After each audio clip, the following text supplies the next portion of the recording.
नमस्ते। आज हम एक बहुत ही दिलचस्प कहानी को समझने वाले हैं। ये कहानी है G.L. फुएंटेस की, जिसका नाम है ईश्वर के नाम एक पत्र। चलिए देखते हैं इसमें क्या खास है। ये जो लाइन है ना, यही इस पूरी कहानी की जान है। तो चलिए पता लगाते हैं कि आखिर वो कौन सा विश्वास था जिसने इस कमाल की कहानी को जन्म दिया। तो कहानी का जो मुख्य किरदार है उसका नाम है लेंचो, एक किसान जिसकी पूरी दुनिया, उसकी सारी उम्मीदें, सब कुछ उसकी जमीन से ही जुड़ी हुई हैं। देखिए, पूरी घाटी में बस उसका अकेला घर था, एक छोटी सी पहाड़ी के ऊपर, और वहां से उसे अपना मक्के का खेत साफ दिखता था। उसे अपने खेतों की नस नस पता थी और उसे यकीन था कि फसल शानदार होगी। बस एक चीज चाहिए थी, बारिश। और फिर बारिश आ ही जाती है। लेंचो की खुशी का तो कोई ठिकाना ही नहीं रहता। उसके लिए ये पानी की बूंदें नहीं थीं, ये तो सिक्के थे। उसे हर बूंद में अपनी मेहनत का फल और आने वाली खुशहाली दिख रही थी। लेकिन उसकी ये खुशी ज्यादा देर तक नहीं टिकती। देखते ही देखते ये बारिश एक भयंकर तूफान, ओलों की बरसात में बदल जाती है और उसके पूरे की पूरी फसल तबाह हो जाती है। वो रात बहुत दुख भरी थी। लेंचो पूरी तरह टूट चुका था। उसे लग रहा था कि उसकी सारी मेहनत, सब कुछ एक पल में खत्म हो गया। और अब परिवार का क्या होगा?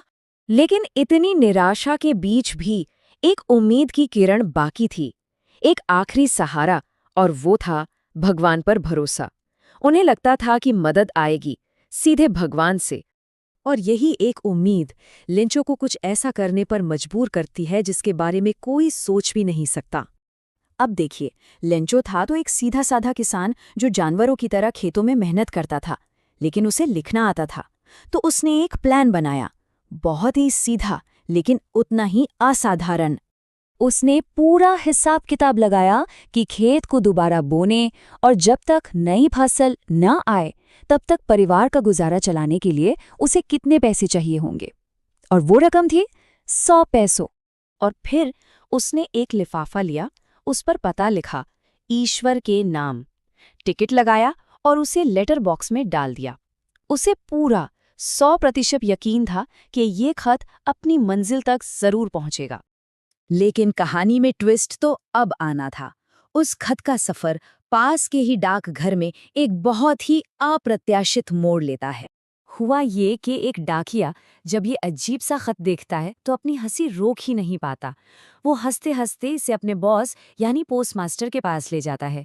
जाहिर है, ईश्वर के नाम लिखा खत देखकर पहले तो सबने खूब मजाक उड़ाया, लेकिन पोस्टमास्टर की हंसी अचानक रुक गई। वो हैरान रह गया।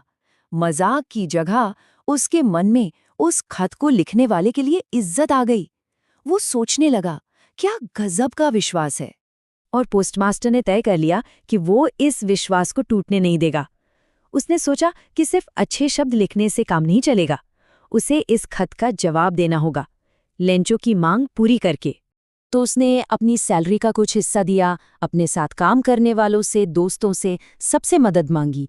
लेकिन इतनी कोशिशों के बाद भी वो सिर्फ 70 पैसों ही जमा कर पाया।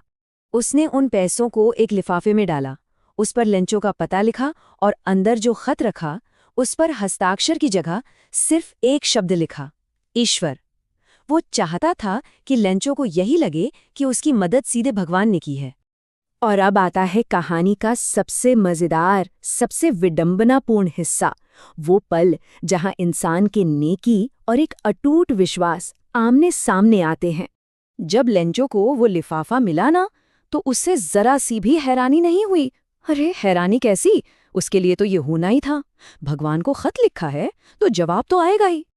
लेकिन जैसे ही उसने पैसे गिने, उसका सारा आत्मविश्वास गुस्से में बदल गया। उसने मांगे थे 100 पैसों और लिफाफे में निकले सिर्फ 70। और फिर वो भगवान को एक और खत लिखता है, शिकायत करता है कि आपने तो पूरे पैसे भेजे होंगे, लेकिन ये जो डाकघर वाले हैं ना, ये बेईमानों का झुंड है। इन्होंने ही मेरे 30 पैसों चुरा लिए। तो अगली बार पैसे सीधे भेजिएगा, डाक से नहीं। और बस यही है इस कहानी की सबसे बड़ी विडंबना। लेंचो का भगवान पर विश्वास इतना अटूट है, इतना पक्का है कि वो अपने आसपास के इंसानों की भलाई को देख ही नहीं पाता। तो ये कहानी हमें एक बहुत बड़े सवाल के साथ छोड़ जाती है कि क्या लेंचो का विश्वास वाकई प्रेरणा देता है या फिर वो उसे अंधा बना रहा है। ये सोचने वाली बात है कि हम अपने विश्वास के चलते दुनिया में क्या देखना चुनते हैं और क्या अनदेखा कर देते हैं।